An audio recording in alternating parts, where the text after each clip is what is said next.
Hello everyone and welcome back to my Bold and Beautiful 29 YouTube channel. I hope you guys are having a wonderful day. Before we start, please hit the subscribe button and give this video a thumbs up. Sheila will continue trying to keep her wild granddaughter Luna from destroying more lives. Sheila's risking it all sneaking around with Luna because if her hubby catches her with her killer granddaughter, all hell will break loose. Will Sheila's Luna lies come crashing down, or will she be suitable to move Finn's son to leave Los Angeles and let go of her will preoccupation? Sheila's hubby Cleric is a huge addict of the Il Giardino killer. He nearly lost his business when Luna went on a killing spree at the eatery.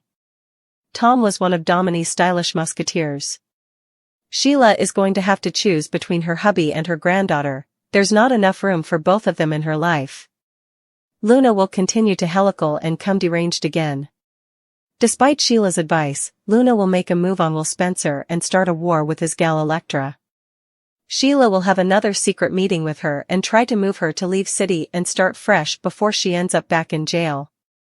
Sheila wouldn't be suitable to keep her meetings with Luna Nozawa a secret for much longer, and it's only a matter of time before her hubby catches her with the Il Giardino killer. Cleric has a shady history. Considering all of the dirt that he has done over the times, he's enough understanding. But, Luna Nozawa will be a deal swell in his marriage. Will Sheila turn her back on Luna to save her marriage? Or is this the morning of the end of Sheila and Deacon? Luna will continue her reign of terror. There's some verity to that old saying about a leopard no way changing its spots, and Sheila will have a tough time trying to defuse her granddaughter. Still, she's going to lose everything if Sheila keeps canoodling with the Il Giardino killer. Sheila's hubby Cleric is no way going to accept her granddaughter. She killed his stylish friend and his stylish busboy, and nearly got his eatery shut down. Since Sheila learned Luna Nozawa was her granddaughter, she's been having covert meetings with the fellow sociopath and desperately trying to get her to leave city. At the end of the day, Sheila Carter knows what her meat and blood is able of. It's egregious she's trying to get Luna to leave city before she goes on another crime spree and winds up back behind bars. Sheila is eventually getting a cure of her own drug, and has met her match in her granddaughter. Luna has no intention of leaving, rather she decides to stick around and try to betray Will. Her preoccupation with her former step-family is turning her into a ticking time lemon. Scuttlebutt has it she may indeed try to kill Electra. There's no similar thing as a secret on detergents, and it'll only be a matter of time before Deacon Sharp learns Sheila has been sneaking around behind his reverse with the Il Giardino killer.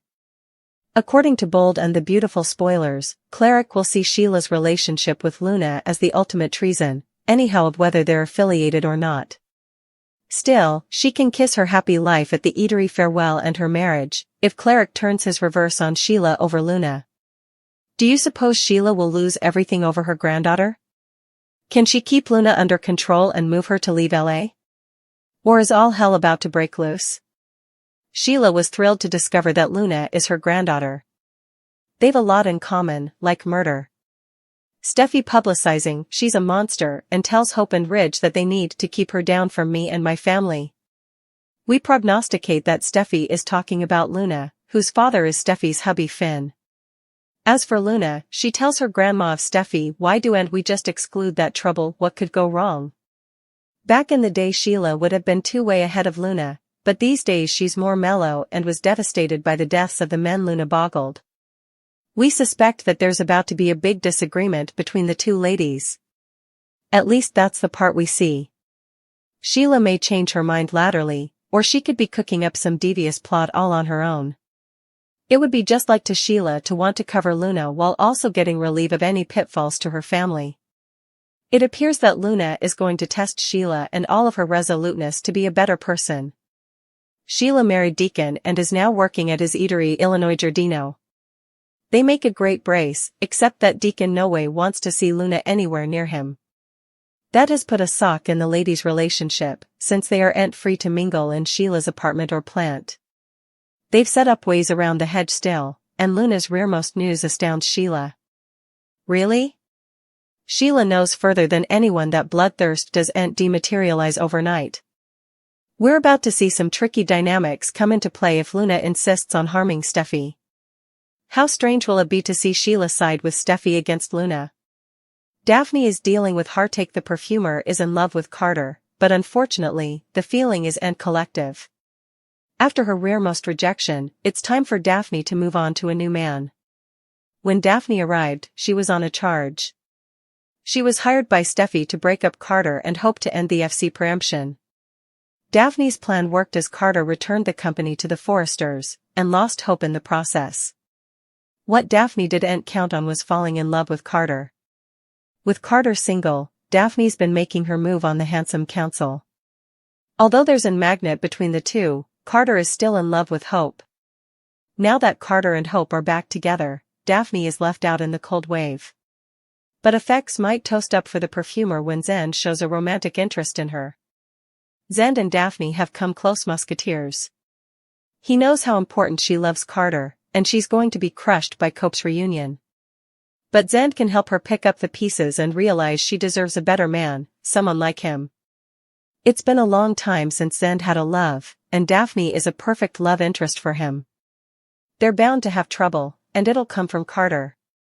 Indeed, though Carter continuously rejected Daphne, he'll suddenly find himself jealous of her and Zend. Deep down, Carter might have loved the attention from Daphne and was falling for her, too. But he wouldn't have Daphne stewing after him now that she's with Zend. Carter got what he wanted by reuniting with Hope. But seeing Daphne with Zend will give him dubiety. Hope can't believe Carter is having alternate studies. Finn is stupefied when his mama claims she knows about him and Poppy, and Steffi opens up to her parents about her future with Finn. Do they still have one?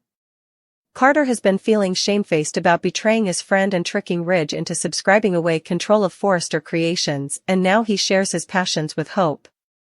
I'm having a hard time then, he confesses.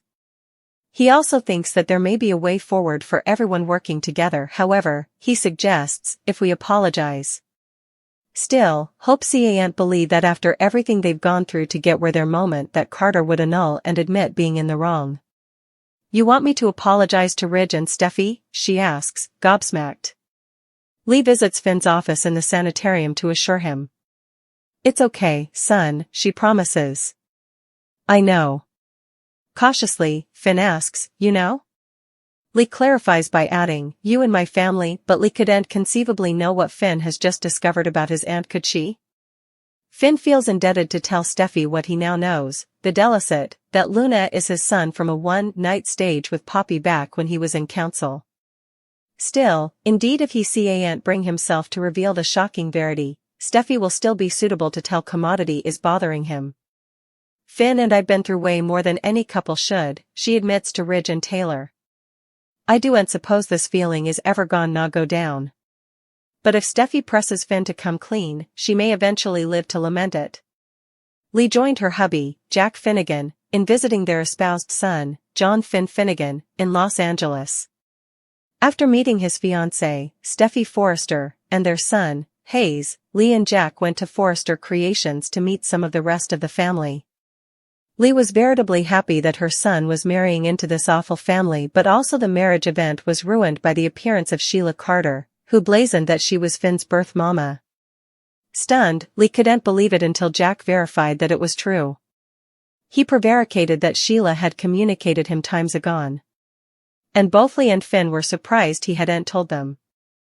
Of course, once the Forresters explained how evil and dangerous Sheila is, Lee understood and wanted the villain to leave her son alone. Jack apologized to Lee for keeping effects from her, and she was relieved when he promised that Sheila wouldn't trouble them presently. But ultimately, Jack came clean with Lee and admitted that he knew who Finn's natural father was because it was him. She was agonized to learn that he'd had an affair with Sheila all those times agone. And prevaricated to both her and Finn this whole time. She forced him to tell their son the verity before he set up out from someone differently. Lee was frightened when Finn was shot to death and refused to let Sheila indeed see him in the sanitarium to say goodbye. But soon after, it was revealed that there was a veritably good reason Lee was keeping everyone down from Finn. He was really alive. As the croaker watched for her son at home, she prompted him to wake up from his coma and come back to her.